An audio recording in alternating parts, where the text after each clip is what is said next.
Please relax back into your seat, your posture.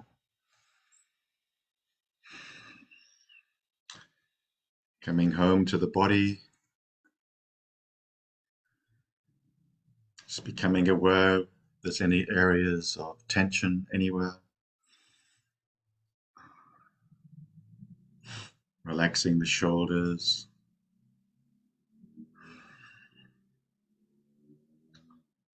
Relaxing the belly. Letting go and just relaxing, giving everything up, surrendering into the posture.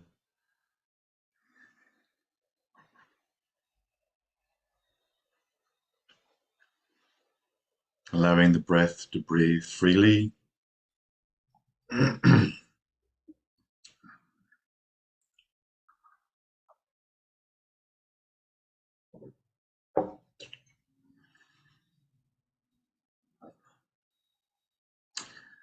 So today we are going to investigate the ultimate concerns that Zen talks about.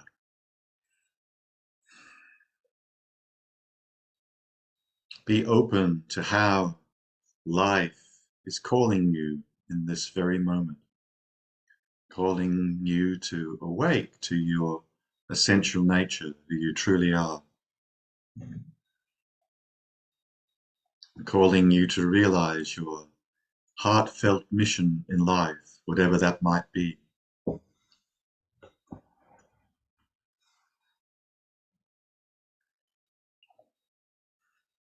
The guided meditation this morning is all about finding or recognizing and then stabilizing in your essential nature, your inner treasury, as the Zen teachings talk about, the family treasure. I have titled the meditation this morning, Appreciate This Life, after a book by the same name by Maezumi Roshi. Finding your inner treasure, your inner refuge, your inner Buddha.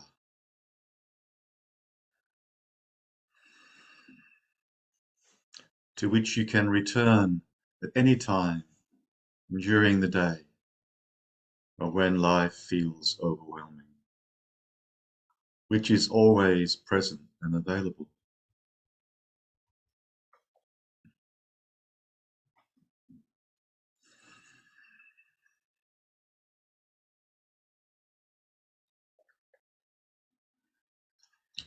Is there a place within your body right now that gives you the sense of being secure, safe, calm, at ease, and/or relaxed?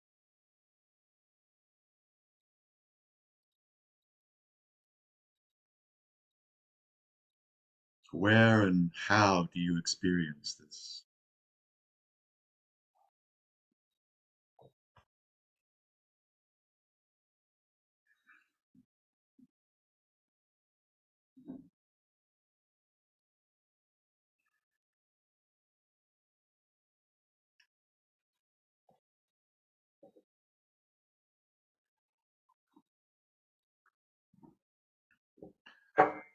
During the period of Zazen this morning, I gave you the invitation of bringing to mind the question, who am I? Or who is hearing? Who is feeling? Who is thinking? These questions are designed to intentionally turn our attention around to that which we normally do not look into. Normally, our gaze is directed outwards.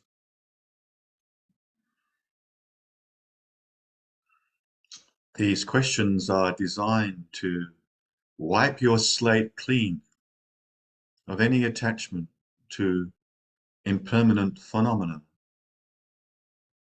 such as feelings or thoughts of self. To wipe the slate clean, to reveal your beginner's mind.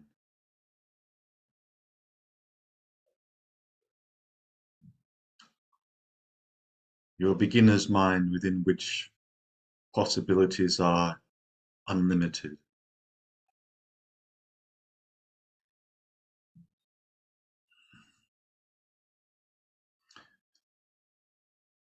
To become aware of impermanence and no self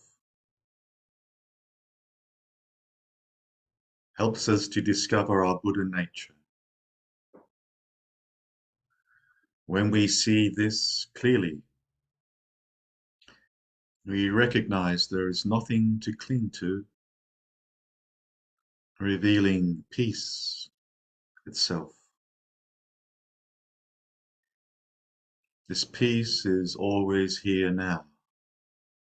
Awareness of impermanence is always now. This peace is another word for nirvana, which is not separate from this life that we live.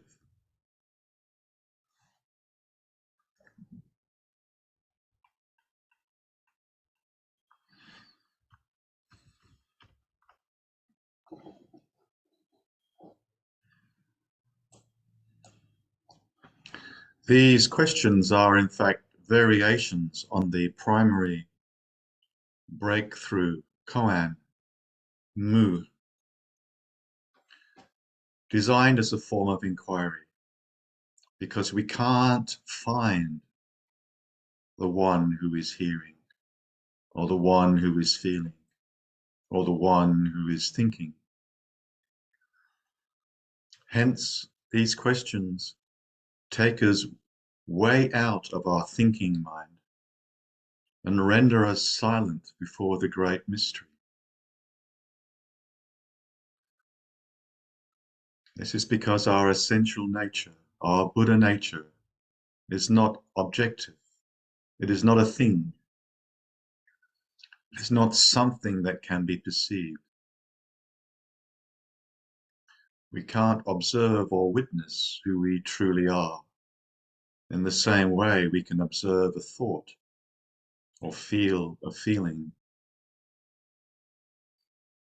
At the same time, what we feel and perceive, what we call the phenomenal world, the world of phenomena which come and go, is inseparable from the essential world. There is only one. Not even one, but not two.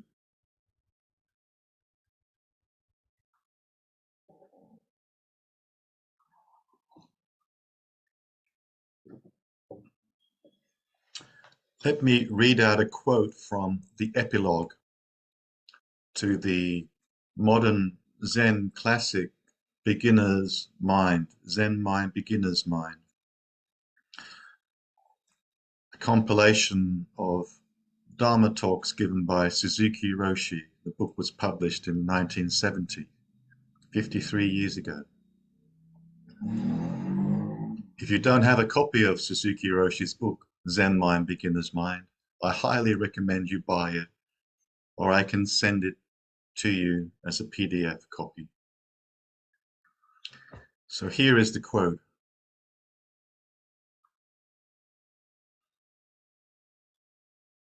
The big mind in which we must have confidence is not something which you can experience objectively. It is something which is always with you, always on your side. Your eyes are on your side, for you cannot see your eyes, and your eyes cannot see themselves. Eyes only see things outside, objective things.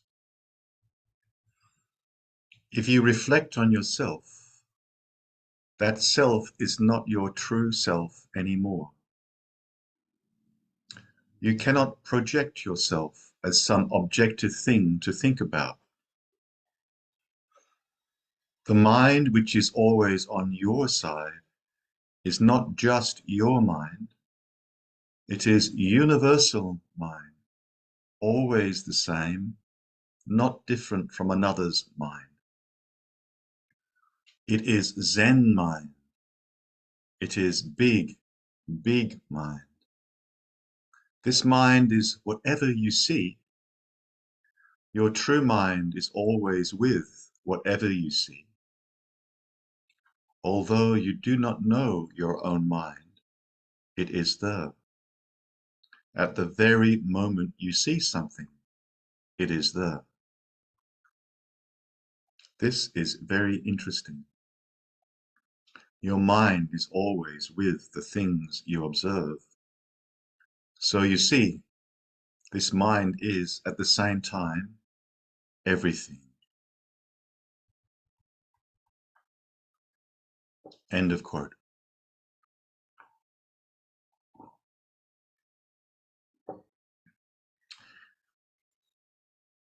Even though we cannot see our essential nature, we can simply be knowingly our essential nature. We are our essential nature, whether we know it or not. However, we need to recognize our essential nature in this way. It doesn't need to be a dramatic event, but it is always deeply wondrous and marvelous. The Buddha nature that we are, this being here, this sense of being alive, and everything that we experience, we would not be experiencing without this Buddha nature.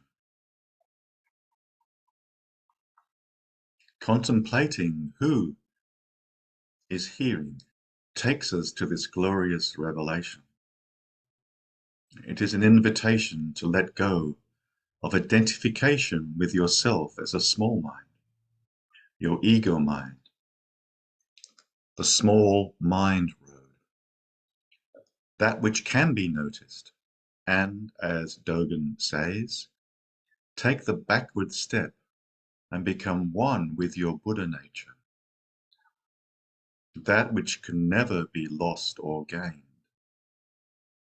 that which is unborn and undying, that which does not come and go.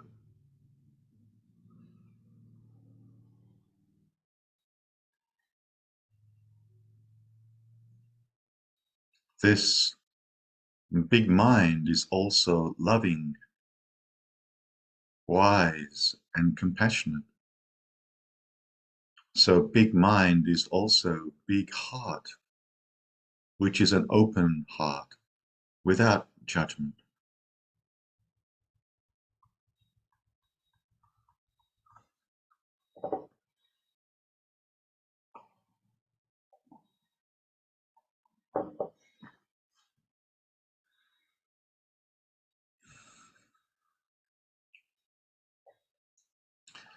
Another name we can give to our essential nature is simply life.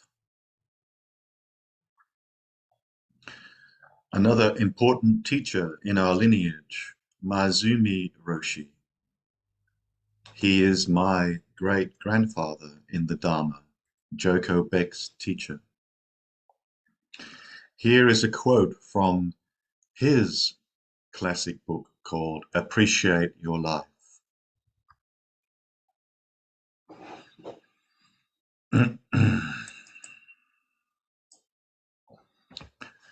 No one can live your life except you. No one can live my life except me. You are responsible. I am responsible. But what is our life? What is our death?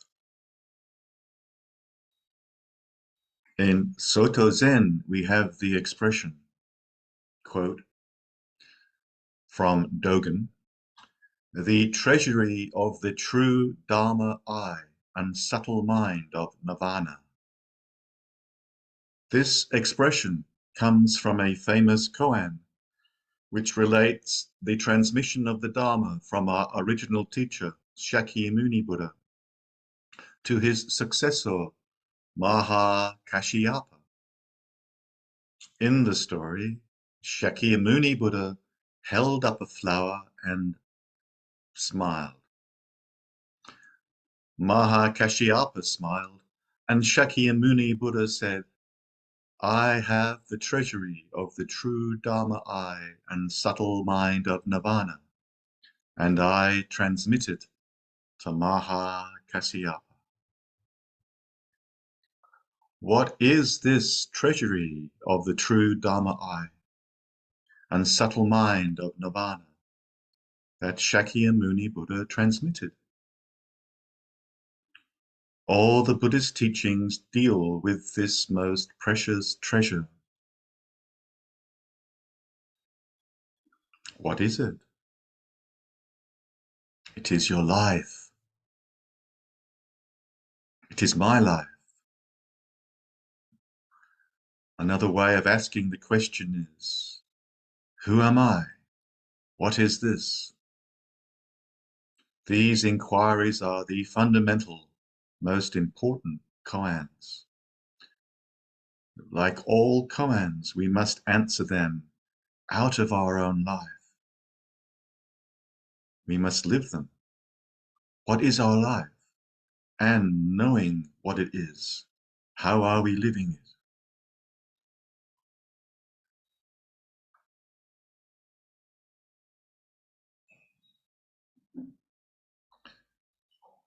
Now let us settle into silence and we will continue with a little guided meditation. And I will continue to leave some silence in between my words. The answer lies in the silence. The words only point to the moon.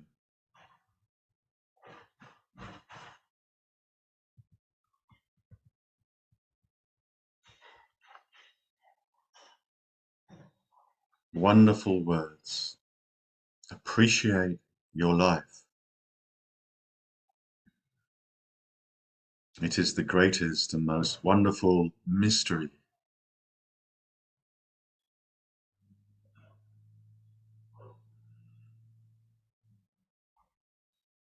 We can't doubt we are alive. How do we know we are alive? Breathing, heart beating, hearing sounds. All our senses are alive. How do we know we are breathing? How do we know our heart is beating? Awareness. Awareness of a sense of being alive, being present. This sense of being alive, the subjective knowing of aliveness, the sense of I am. As Buddhists, we call this Buddha nature, or big mind, or simply life itself.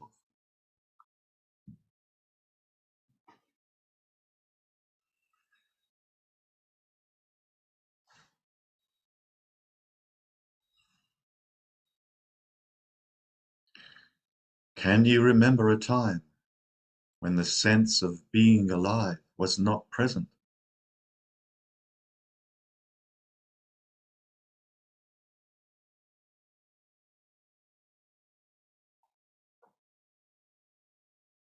In fact, notice how the sense of being alive, which is always here and now, is what you use in order to look for a time when you didn't experience a sense of being alive. Surely this sense of being alive is primordial, prior to anything else.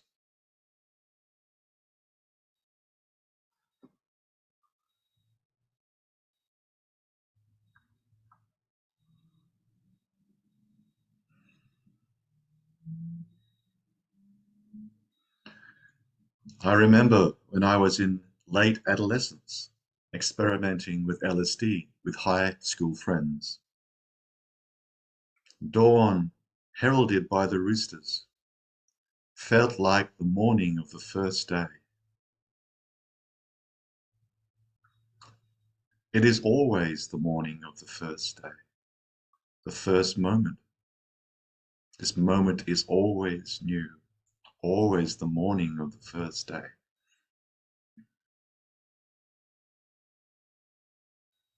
Is it possible to imagine a time when there was no sense of being alive?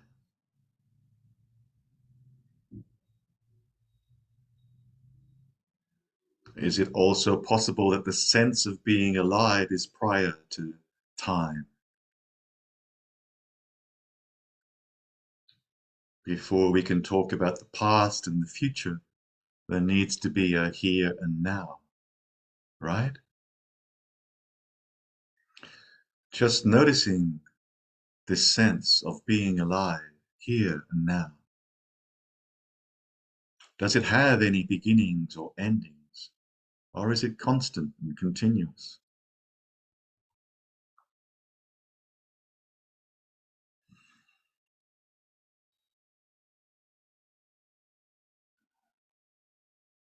Notice how our objective experience comes and goes. Sensations, perceptions, feelings, and thoughts. But that which is prior is always here, is it not? Is this sense of being alive something that you can gain or lose? Again, sensations, perceptions, feelings, and thoughts come and go. But that which is prior is always here, is it not? Before sadness and happiness, there is this sense of being alive. So this sense of being alive, we could say, is our natural state. Not a state which comes and goes, but who we are, our essential nature, our essential self. We can't escape from it, even if we wanted to. So we might as well become curious about it. And as Maezumi Roshi encourages us, learn to appreciate it. It is truly a remarkable gift and treasure. Another name for it might be home.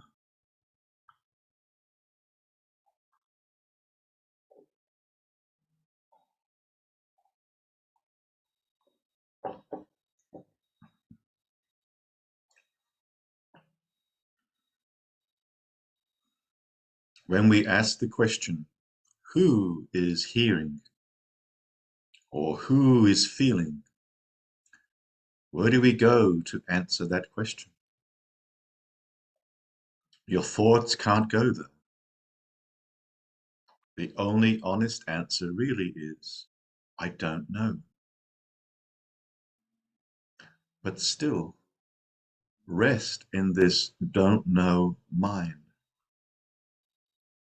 and continue to hold fast to the question, who is hearing?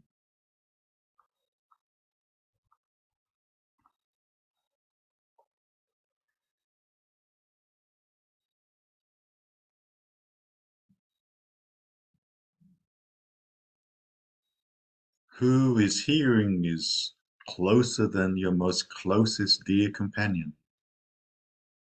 It is the most intimate we can ever be. The revelation is always actually at hand and immediate. Life is always being concealed and revealed moment by moment. This awareness is aware that it is aware. Life is aware of life. A name for this could be revelation. The transcendent is always revealing itself in this life. Your life, my life, the one life that we all share and participate in. I didn't create it. You didn't create it. All we have to do is recognize that which is usually overlooked and disregarded. The treasure is overlooked and disregarded. Cast into the garbage pail. All we have to do is discover it and recognize it and treasure it. This sense of being alive prior to everything, prior to sound, before hearing the cock crow at the dawn of time. I needed to be conscious to be alive. In fact, we could say that consciousness is life and life is consciousness. Life is always conscious of this sense of being alive.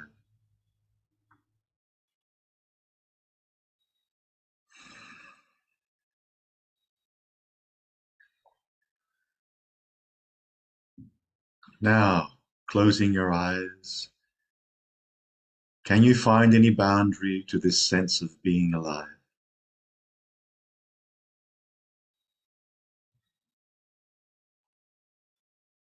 Can you find a center to this sense of being alive, or is the center everywhere and nowhere?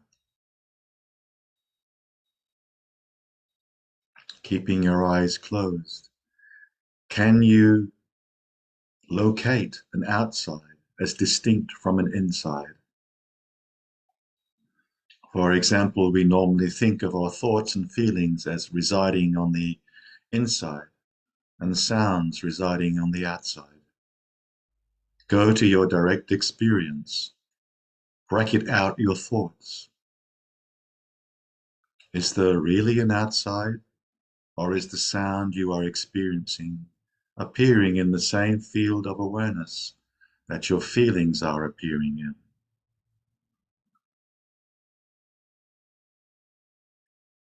Does your body end at the surface of your skin, or is the sensations of the body appearing also in the same field of infinite awareness?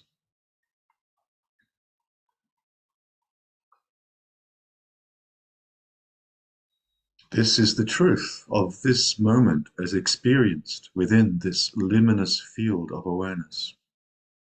This living truth, not propositional truth, not scientific truth. Can you see the distinction? Propositional truth is the grass is green, if and only if the grass is green. It is located on the outside, where the grass shows itself as green. But the living truth is not something seen. It is felt. It is lived, fully experienced. Simply the truth of the sense of being alive.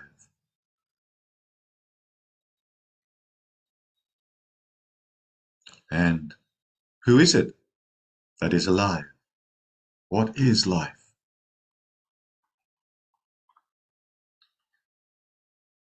This life is the state of grace. If you are comfortable with theistic language, you could say that life is the gift of God. We could say that life is God and God is life.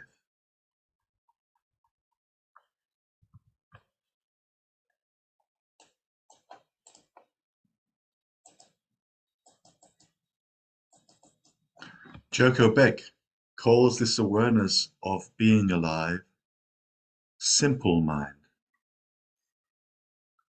Here's a quote from Joko. The only mind that can sense life in a transformed way is a simple mind. The dictionary defines simple as having or composed of one part only. Awareness can take in a multiplicity of things, just as an eye can take in many details at once. But awareness itself is one thing only. It remains unchanged without additions or modifications. Awareness is completely simple. We don't have to add anything to it or change it. It is unassuming or unpretentious. It can't help but be that way. Awareness is not a thing to be affected by this or that. When we live from pure awareness, we are not affected by our past or present or our future, because awareness has nothing it can pretend to. It's humble. It is lowly, simple. Impartite, meaning no parts. Simple mind. Life is always lived from the inside. To reduce yourself or someone else to an object is to take away life.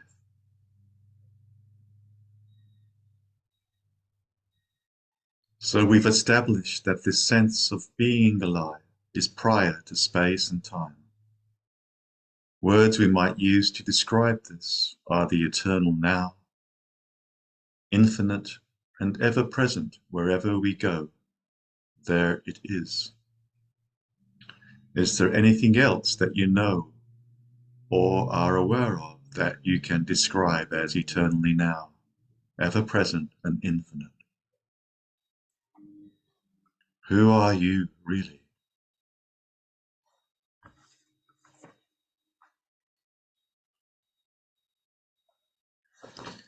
And I would just like to finish this guided meditation with another quote from Roshi Suzuki's book, Zen Mind, Beginner's Mind.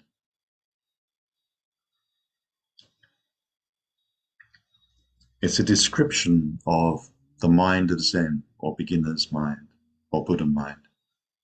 Quote, before the rain stops, we can hear a bird.